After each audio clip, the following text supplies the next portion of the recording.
안녕하세요. 뻔뻔한 묵독방입니다. 구독과 좋아요, 알림 설정, 그리고 회원가입 부탁드리겠습니다. 바젤 협약, 이거 겉으로 듣기에는 무슨 나라가 넘어가는 데 있어서 단판을 짓는 절체절명의 협약처럼 들리지만 실은 은행권에 대한 자기자본 비율의 리스크를 잘 관리해야 한다는 의미에서 나온 국제 기준이라 볼 수 있습니다. 그러니까 은행 자본의 건전성, 최근에 미국 은행에서 뱅크런 사태로 인해서 골머리를 앓았고요. 미국 재무부가 당장에 공적 자금을 투입할 정도로 은행 자체에 돈이 말라버리면 주변 옆에는 그냥 쑥대밭이 될 정도로 은행이 파산하는 순간 모든 게 무너질 수 있는 아찔한 상황을 대비하기 위한 이 장치라 할 수 있죠. 바젤 협약은 이렇게 금융위기가 터지면 은행 스스로가 그 위기를 흡수할 만한 은행 자기 자본 비율을 잘 쌓아 나갈 수 있게끔 대출 부분에서 아주 보수적인 태도를 유지해야 한다는 일종의 가이드라인입니다. 근데 우리나라는 이게 잘 준수가 되는 것 같았지만 지금 당장의 눈앞을 가로막고 있는 가계부채 문제, 거의 태산처럼 육중하게 부동산 전반의 위기감에서 가장 센터에 자리 잡고 있는 자금 경색을 일으킬 수 있는 화약고가 될 수밖에 없는 거죠. 한국은 특히 다중채무자, 그러니까 금융기관으로부터 최대한의 자금을 끌어모으기 위해서 이곳 저곳에서 돈을 융통해서 빌린 사람만 450만 명에 이릅니다. 이 수치는 거의 역대 최고치를 갈아엎는 숫자라 볼 수 있고요. 어떤 의미에서 보자면 그냥 파산 각으로도 볼 수가 있죠. 관리하지 않으면 그냥 개인 디폴트 상황으로 엎어질 수 있는 숫자라 볼 수 있겠습니다. 450만 명이라는 숫자는 직전 분기 2023년보다 448만 명보다 2만 명이 더 늘어난 수준인데 전체 가계대출자에서 차지하는 비중만 해도 22% 정도에 이릅니다. 그러니까 일반적인 가계부채 파이에서도 상당히 심각한 개인 자금 경색이 올 수 있는 파산으로 갈 수 있는 가능성이 높은 사람들이 무려 450만 명이 된다는 거죠. 이렇게 대출이라는 게 무서운 거예요. 은행이 스스로의 수익률을 최대한 끌어올리기 위해서 공격적인 대출 창구를 개방한 이래로 우리나라는 가계부채가 전세보증금 합해서 3천조에 이르는, 그것도 얼마 전 금통위원으로 새로 임명이 된 신임 금융통화위원도 직접적으로 국내 총생산 비율 대비 가계부채 비율이 108.8% 정도로 상당히 심각한 수준이라는 경고까지 했었습니다. 이분 물론 비둘기파는 아니고 매파, 날카로운 발톱을 가진 긴축 친화적인 분이기도 하지만 객관적으로 볼 때도 이렇게 가계부채가 미친 듯이 올라서게 되면 아래로는 경제 성장률이 훅 떨어질 수밖에 없는, 뭔가 달려야 할 분위기인데 발목에 쇠고랑 달고 있으면 당연히 느려질 수밖에. 그렇게 한국 경제 성장률이 12월 1.4%를 찍은 이유도 바로 여기에 있는 겁니다. 그러니 바젤 협약 운운하지만 여전히 이렇게 통제가 되지 않는 부채 문제 때문에 당장 대출 규제로 돌아서지 않으면 안 되겠다는 급한 불이 발등에 떨어졌는데 이거 자칫 엉뚱한 대로 불이 튀게 생겼습니다. 바로 26일부터 시작되는 스트레스 DSR. 이거 원래는 주택담보대출에만 적용이 되기로 했었거든요. 근데 분위기가 최근에 확 바뀌어버리게 됐죠. 당장 전세 대출 내는데도 스트레스 DSR을 적용하겠다는 방향으로 돌아가고 있다는 얘기죠.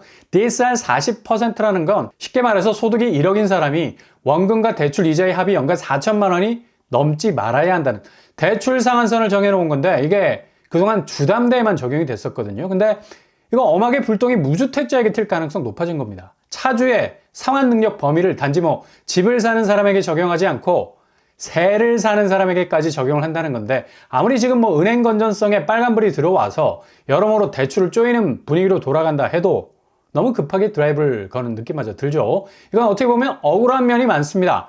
최근 홍콩 H지수 문제로 은행의 은퇴자금 모두를 몰아넣은 고객들이 어떤 사람은 4억 이상 손실을 보고 게다가 최대 13억까지 넣은 사람들은 7억 이상의 손실도 각오해야 할 거라는 아찔한 소식도 전해지고 있죠. 은행은 그동안 7천억 수익을 올리고 고객은 60% 손실을 보는 시대가 바로 지금의 금융환경 시대입니다. 은행에 맡겨도 상황이 이런데 전세보증금 눈앞에서 날아가는 일 비일비재하죠. 최근 전세 사기 문제로 사기범들이 필요한 자금들을 전세대출 통해서 땡겨가지고 필요한 자금을 범죄에 사용을 한 건데요. 이게 전세대출이 시세보다 높게 가능하다 보니까 무자본 갭투가 성행하게 되고 빌라 사기와 역전세로 이어지면서 온갖 전세와 관련된 부작용을 일으키면서 공공기관 허그의 보증부실까지 초래하게 되니까 눈이 돌아갈 수밖에 없는 겁니다. 그래서 전세대출도 스트레스 DSR로 막으려는 움직임이 보이는데요. 엄한 무주택자들만 그냥 눈탱이 밤탱이 되는 거 아닌가라는 우려가 나오고 있습니다. 물론 연내 전세대출 DSR을 실행하는 데 있어서 적용 대상을 축소는 해보겠다고 하는데 1주택자가 추가로 전세 대출을 받는 경우, 그리고 2주택자는 전세 대출을 아예 못 받게 하는 쪽으로 가기는 하겠지만 이게 그 다음 단계로 넘어갈 수 있다는 거죠. 스트레스 DSR이 단계적으로 계속해서 가계대출, 쪼이는 닫혀지는 대출 창구인데 전세 대출 역시도 대상 범위를 초반에는 1주택자와 2주택자에게 한한다고 범위를 설정하겠지만 가계대출이 특히 전세보증금 대출 규모가 만만치 않아서 향후 전체 범위로 대상을 확대할 가능성 많다는 겁니다. 이렇게 되면 뭐 상당히 불리해질 수 있는 부분이 많죠. 무주택자가 자기 집 사기까지는 전세 시장에서 어떻게 해서든 안정적으로 준비할 시간 필요한데 이런 안전망은 결국 자금과 연결이 되겠죠. 근데 자금마저도 빡빡해지게 되면 완전히 중간에서 끼게 되는 결과를 초래할 수 있게 된다는 겁니다. 이렇게 되면 기존 전세 대출 받았던 금액에 대해서 조기 상환을 서둘러야 하는 상황이 올 수도 있고요. 그리고 새로운 전세를 진입하기 위해서라도 전세 자금 대출이 일정 정도 레버리지 역할을 해줄 수 있는 건데 이게 아예 원천적으로 차단이 되는 자금 제한이 생겨버리게 되면 더 이상 보증금으로 버틸 수 있는 여력은 없어질 수 있는 겁니다. 결론적으로는 임차인의 주거비 부담이 더 커질 수밖에 없다는 얘기죠. 본인 자금 비율이 더 많아야 하는 스트레스 DSR 시스템은 어떻게 보면 무지막지하게 연끌을 해온 사람들에 대한 규제이기도 하지만 이거 자칫 무주택자들 주거 불안을 부추길 수 있는 여지가 상당히 많다는 얘기죠. 그래서 전세가가 비교적 싼 곳으로 이동할 수밖에 없는 전세 대탈출 현상도 일어나게 되고요. 지금 매매 시장에서 서울권 아파트 값이 급등을 하니까 죄다 뭐 경기도와 인천으로 사람들이 이동을 한 것처럼 전세 시장에서도 이런 현상이 일어날 수 있다는 겁니다. 게다가 전세를 월세 쪽으로 갈아타는 수요 폭증하게 되겠죠. 전세의 월세화가 가속도가 붙으면서 이젠 정말 전세 자체가 씨가 마를 수 있는 상황이 전개가 될 수도 있겠습니다. 그러니 차라리 전세 쪽에서 세팅을 계속하고 있는 것보단 상황을 봐가면서 월세로도 전환을 준비하는 것도 작은 부분에서 부담을 줄일 수 있는 방법을 찾을 수도 있겠죠. 그리고 지금 전세가가 계속 올라간다는 분위기, 이거 지속될 가능성 별로 없습니다. 결국에는 매매가 전체가 그 가격 수위가 계속해서 내려갈 수밖에 없기 때문에 전세가도 떡나갈 가능성 많죠.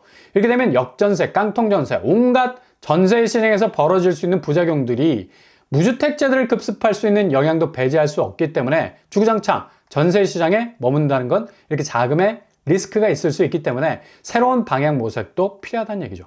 지금 전세 가격 지수 동향만 보더라도 이번 주에 부동산원에서 발표를 했죠. 겉으로만 봐도 전세 가격 지수가 그리 눈에 띄게 치고 올라간다는 느낌 없습니다. 계속해서 전세가가 오르고 있다는 뜨거운 분위기와는 달리 전국 보합세 보이고 있고요. 수도권은 약간 상승폭을 보이고 있고 지방은 여전히 마이너스 보합을 이루고 있네요. 서울은 지난주 살짝 올랐던 전세가가 이번 주에는 소폭으로 다시 그 상승 추이가 감소되고 있는 것을 볼 수가 있습니다.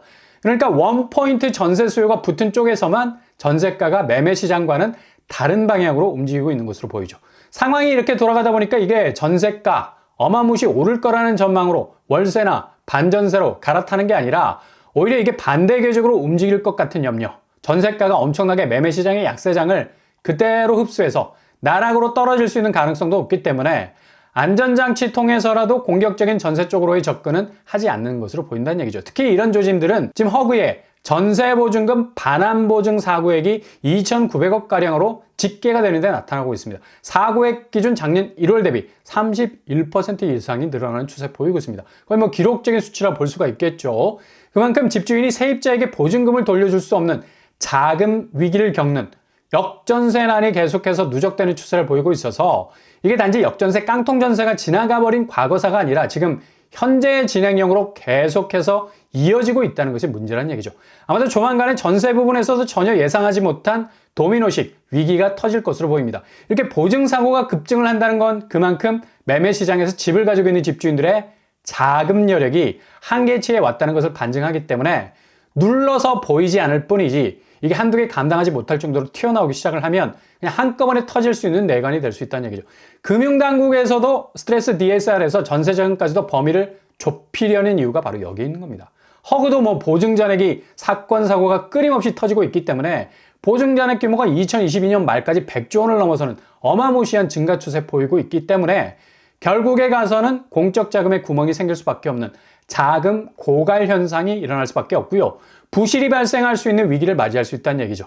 이게 지금 전세 시장은 바짝 위험 수위를 끌어올리고 있는 와중에 있습니다.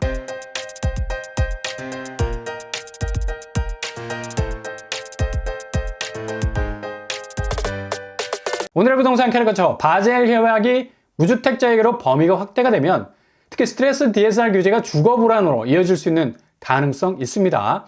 매매 시장 약세장은 결국 전세 시장도 넘어뜨릴 수밖에 없기 때문에 되도록 전세 시장에서는 운용의 묘를 잘 살리셔야 하겠고요. 어차피 전세보증금 대출도 제한이 될 듯 보입니다. 손실을 보는 일이 없도록 동선 조정 잘 하셔서 움직이셔야 할 때입니다. 오늘도 응원합니다. 여러분의 길이 꽃길만 되실 수 있길 바랍니다.